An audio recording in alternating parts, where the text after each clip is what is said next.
অপূর্ব সুন্দর দেখতে দুর্দান্ত স্বাদের ম্যাঙ্গো কেকের রেসিপির সাথে আমি দোলন আর আমার কোশনের রেসিপির ভিডিওতে আপনাদের সবাইকে জানাই স্বাগত।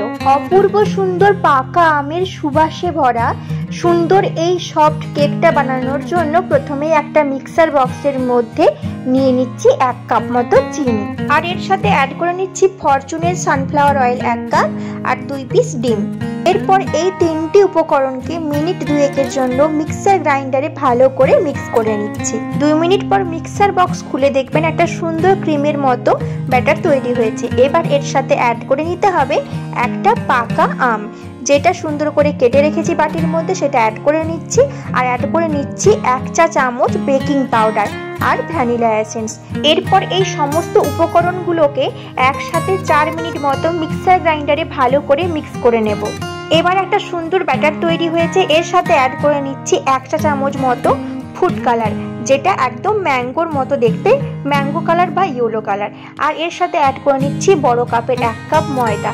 আবার 4 মিনিট মতো ভালো করে মিক্সার গ্রাইন্ডারে মিক্স করে নিচ্ছি।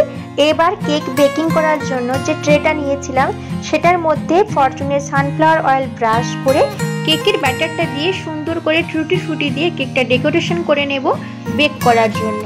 এখানে ইউজ করা কালারফুল টুটি ফুটিগুলো আমার নিজস্ব বানানো, আর এই টুটি ফুটির রেসিপির ভিডিও তোমরা আমার এই চ্যানেলে পেয়ে যাবে।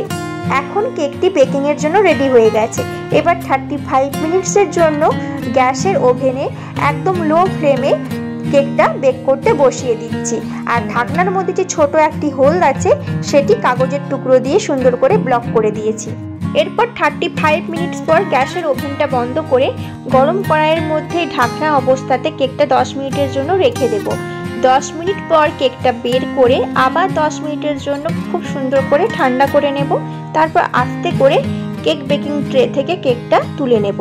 আর আজকের এই ম্যাঙ্গো কেকের রেসিপিটা আপনাদের কেমন লাগলো ভালোবাসার সাথে প্লিজ একটা লাইক কমেন্ট করে জানিয়ে যাবেন।